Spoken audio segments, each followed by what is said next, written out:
everybody, I'm Z Garcia, and today I'm taking a look at Res Arcana Duo. This is a brand new product in the Res Arcana line of games, which has two functions. It is an expansion to Res Arcana. You can treat it as such. You can take all the components in here and shuffle them into that game.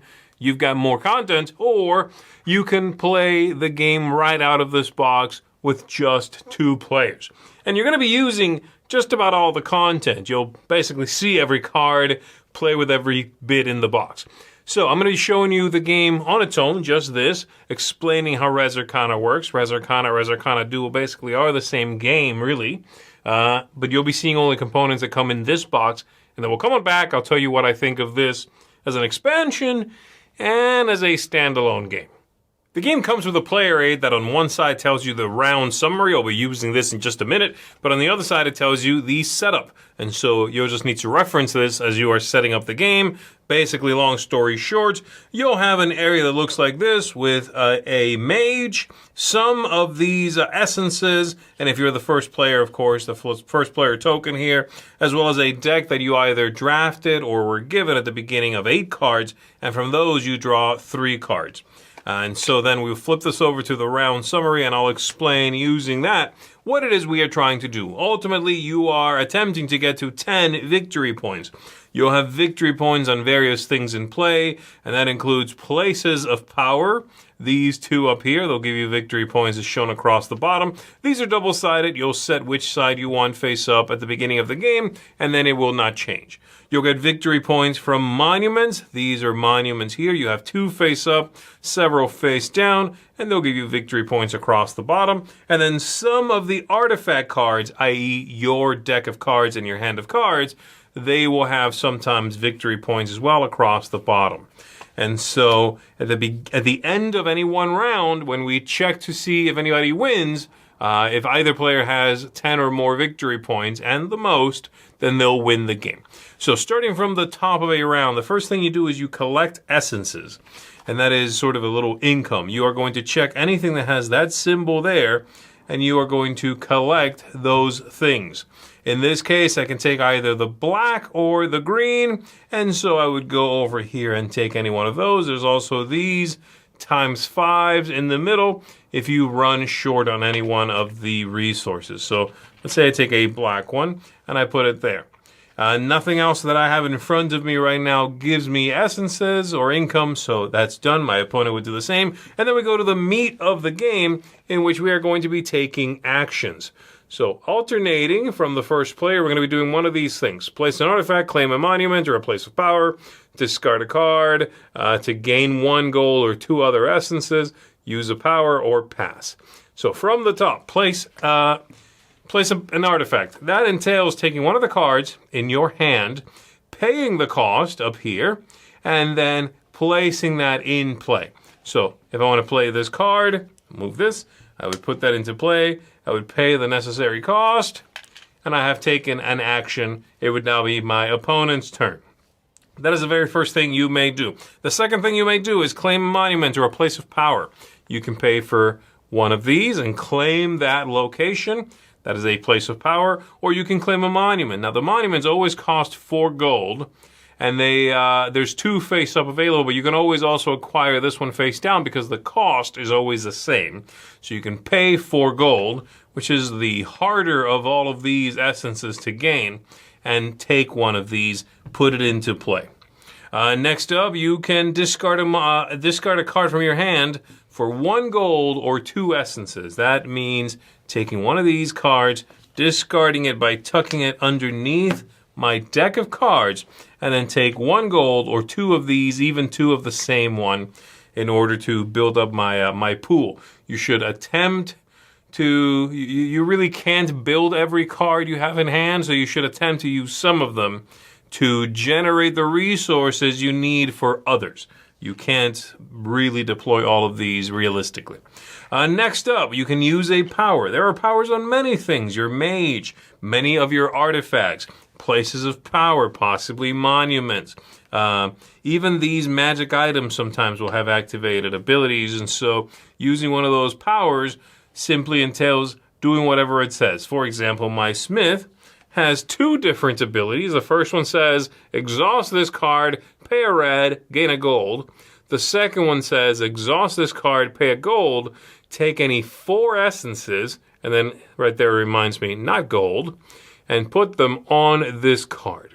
Anything on a card is not available to me right now, but I can take it if I want to during the income phase of the next round. When we're collecting essences, anything sitting on any of my components, I can take and utilize it. And so I could activate this, spend that, take this. That also would be my action. And then lastly, I can pass. If I pass, let's say I am the first player to pass, I'm going to take the first player token from wherever it is. I'll flip it over to the other side, denoting I have passed. This only happens for the first player who passes, of course.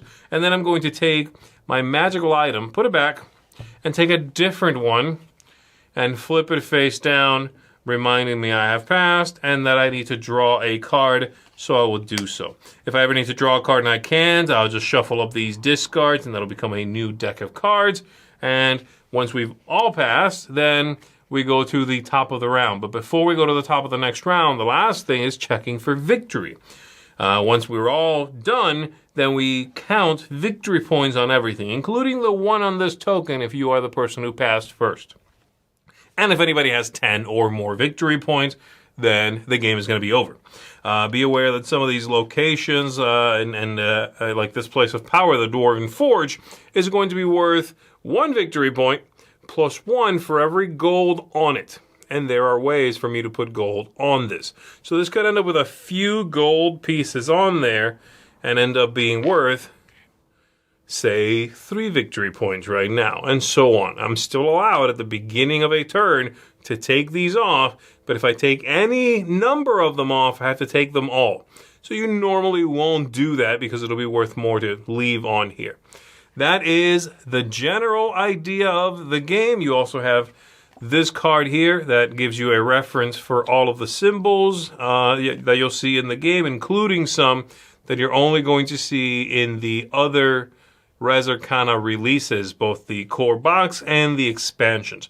And they're not in Duel. So there's no demons, there's no pearls in Duel in this box. There you go. That should do it. Let's go ahead and go back up top.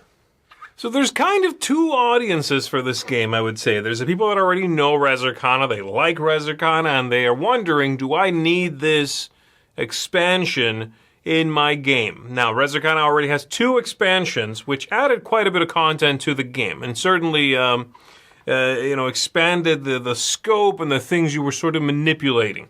So this is a 3rd expansion, okay?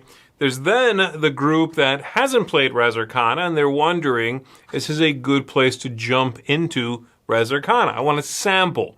Is this a good way to sample? I will say right off the bat that I think Res Arcana is a fantastic game at 2, and that, of course, holds true for the original game and this, because they're, again, kind of the same thing. So I don't think you're going to be getting sort of a watered down or truncated feeling by playing with only 2 people. So if that's something that maybe you're thinking, you're going, well, yeah, it plays 2 to 4. Am I going to be getting just like a little bit of a weird experience with only 2? I think the game scales very well. I certainly like it at 2.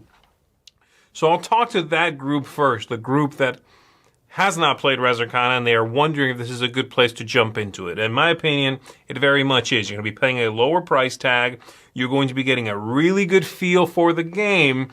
And one of the few things that is in Res Arcana that is not in this is a little more direct confrontation. So if you are, again, dipping your toe into this and you play it, you like it, and wouldn't mind a little bit more of a bite where you can maybe affect each other a little bit more, then I would recommend, if you want more, then you can go ahead and get Res Arcana as well, and then treat this as an expansion to that, vice versa, shuffle them up and play, right? So yes, I very much recommend it as a way to start the game.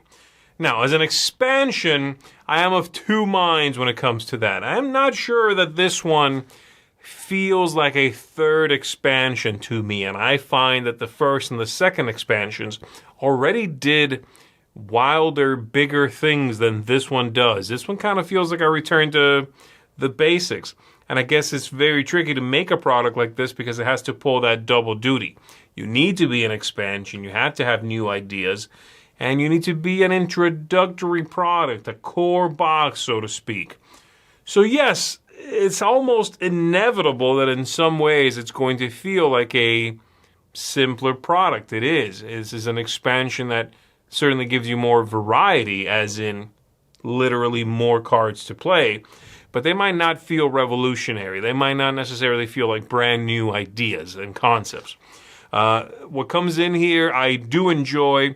I find this box has an interesting focus on gold. Gold seems to be very much a focus of this, building big gold strategies. But there's a few interesting concepts you can certainly, pursue. Now, it's not all roses all the way down. Like I said, you are going to see all the content in the box every time you play, pretty much. So I could see the replayability here, or the variability, I should say, taking a little bit of a hit because you might get sick of seeing the same cards every time, the same 4 mages every time. If there's one even you don't like, that's now only 3 mages.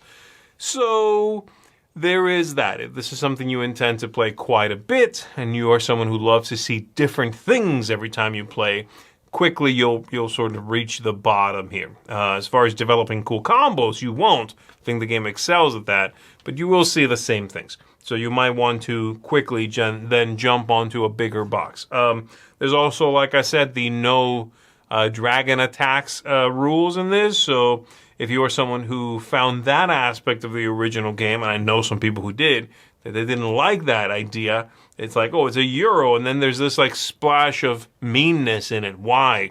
Well, then maybe this is what you want. This will give you the same combo-rific feel without the meanness in it. So there you go. It's got a little bit of an identity crisis, but ultimately I like this. And I think personally, I might leave it in its own box and treat it as Res Arcana Express or like Res Arcana Travel Edition. I think that might be what I end up doing with this one, I don't know. I go back and forth in my own head, which I guess is a good sign. In any case, I'm going to come down on an 8 out of 10 on this one. This is a seal of approval for Res Arcana Duel. And if you've never played the game, I think it's wonderful. I certainly recommend you give this one a try. That's going to do it for me, folks. Thanks very much for tuning in and checking this out with me. My name is Z Garcia. I'm going to see you on the next one.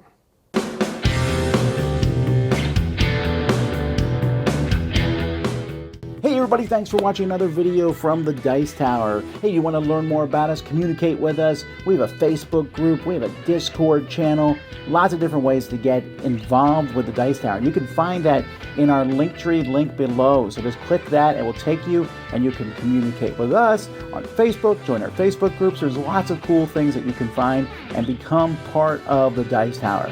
Thanks so much for watching. I'm Tom Vasel.